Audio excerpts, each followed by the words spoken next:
Mississippi State Prison, also known as Parchman Farms, is a maximum security prison farm located in Sunflower County, Mississippi. It is less than an hour drive from where the Emmett Till situation happened. Parchman sits on 28 square miles of land and is the only maximum security prison for men in Mississippi.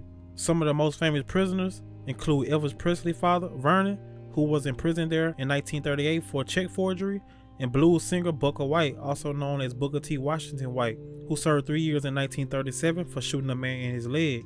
It gets the name Parchman because it's named after the first warden, J.M. Parchman.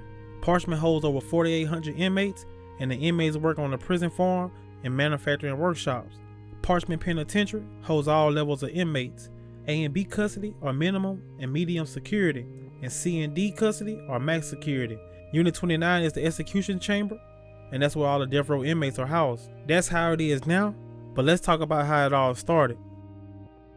In January 1901, the state of Mississippi purchased land in Sunflower County to build a prison. The prison started with building 4 stockades, and the state moved prisoners in to begin clearing the land for crops. The prison was made up of 3 farms, a small farm maintained by white inmates, a smaller one maintained by mostly black women, and a huge plantation for black prisoners who were the majority of inmates.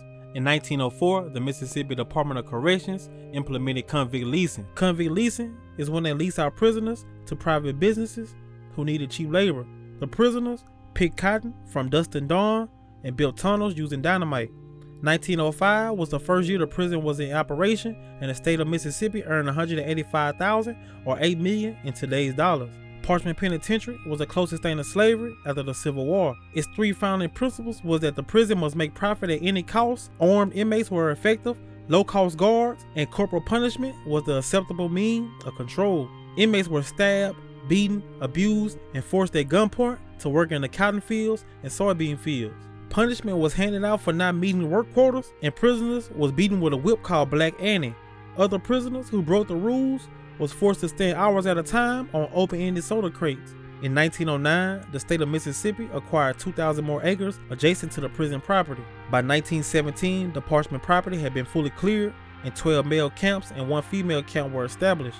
With racial segregation maintained throughout, the institution became the main hub of activity for Mississippi prison system. Most prisoners wore ring-arounds consisting of trousers and shirts with horizontal black and white stripes. Female prisoners wore up-and-downs, which were baggy dresses with vertical stripes. For a period of Parchman history, male sergeants and male trustees guarded the women. As a result, intercourse and rape occurred in the women's unit. Women lived in large dormitories. White women usually numbered between 0 and 5, and black women usually numbered from 25 to 65. White female prisoners lived in a small brick building, while African American prisoners lived in large shed-like buildings with a fence separating the 2 buildings. By 1937, during the Great Depression, Parchman had about 2,000 inmates. In 1942, the prison ended its practice of convict leasing, and in 1954, the death penalty was changed. They stopped the use of the mobile electric chair, and during that time, the prison installed a gas chamber for on-site executions. The Sunflower County residents objected having executions performed at the prison. The first person to be executed in the gas chamber was Jared Galileo on March 3, 1955. In the spring of 1961, the Freedom Riders, a group of civil rights activists who rode interstate buses into the segregated southern United States in 1961, challenged the non-enforcement of the United States Supreme Court decision, Morgan v. Virginia, 1946, and Boynton v. Virginia in 1960, which ruled that segregated public buses were unconstitutional. 5 years after the ruling, the South still enforced these laws. The Freedom Riders challenged the status quo by riding interstate buses in the South and mixed racial groups to challenge local laws or customs that enforce segregation in seating.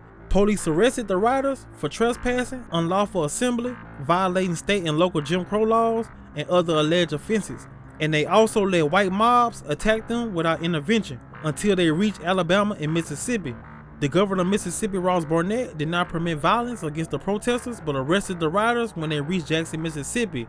This was supposed to be for their safety. By the end of June, 163 Freedom Riders had been convicted, and many were sent to Parchman prison. At one time, over 300 Freedom Riders were in prison at the Parchman Farm. David Frankhauser, a Freedom Rider at Parchman prison, once said that in our cells, we were given Bibles, aluminum cups, and a toothbrush. The cells measured 6 by 8 with a toilet and sink on the back wall and a bunk bed. We were permitted to 1 shower per week, and no mail was allowed. The policy in the maximum security block was to keep the lights on 24 hours a day. Breakfast every morning was black coffee, grits, biscuits, and black scrap molasses. Lunch was generally some form of beans and black-eyed peas boiled with pork gristle, served with cornbread, and in the evening it was the same as lunch except it was cold. The governor of Mississippi even visited the prison to make sure the Freedom Riders were uncomfortable. With the passage of a state prison reform bill in 1964, small changes began to take hold at Parchman. The use of the whip Black Annie was banned. Mechanical equipment were brought in to increase agriculture yields and ease the physical toll of farm work.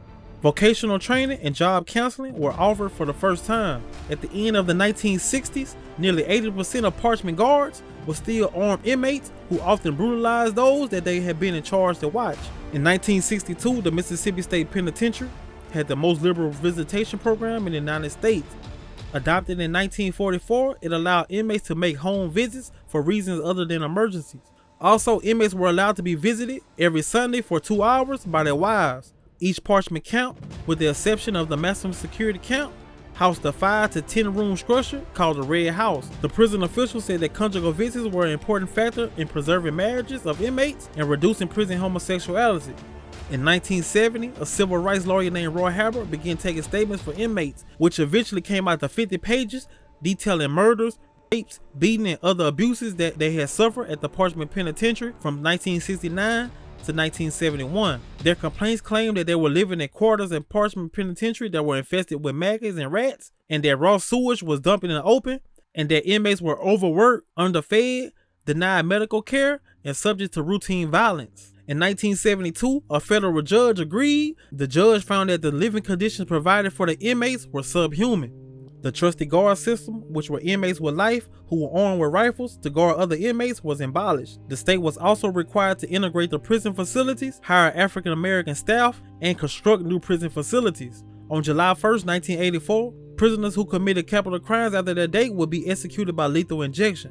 On March 18, 1998, the legislature made another amendment removing the gas chamber as the method of execution. The lethal injection table was first used for execution in 2002. In 2010, the Mississippi State Penitentiary became the first correctional facility in the United States to install a system to prevent cell phone usage by inmates.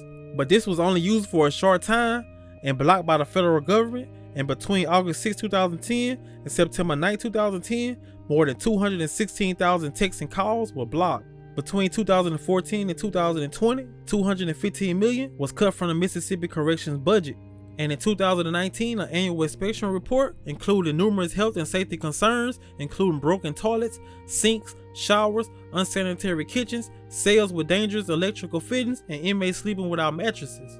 And during 2019 and 2020, there were a series of inmate deaths. In this time period, 8 prisoners died in January 2020 through suicide or violence. It was reported in the press that the prison had closed Unit 29 due to infrastructure issues, and they arranged for prisoners to be housed in prison facilities outside of Parchman. And in February 2020, a federal lawsuit was filed on behalf of 150 inmates by rapper Jay-Z and Yo Gotti, and this lawsuit was regarding inhumane and dangerous conditions at the prison. In April 2022, the Justice Department reported that the conditions at the facility were inhumane due to years of neglect by the state. And this has been the history of Parchman Penitentiary. So what do you think? I'm going to continue to show pictures of the report and the inhumane conditions. So y'all tell me what y'all think in the comments. If you like this video and you want me to do another prison, let me know what prison in the comments. It's your boy, HB Jizzle, and I'm out.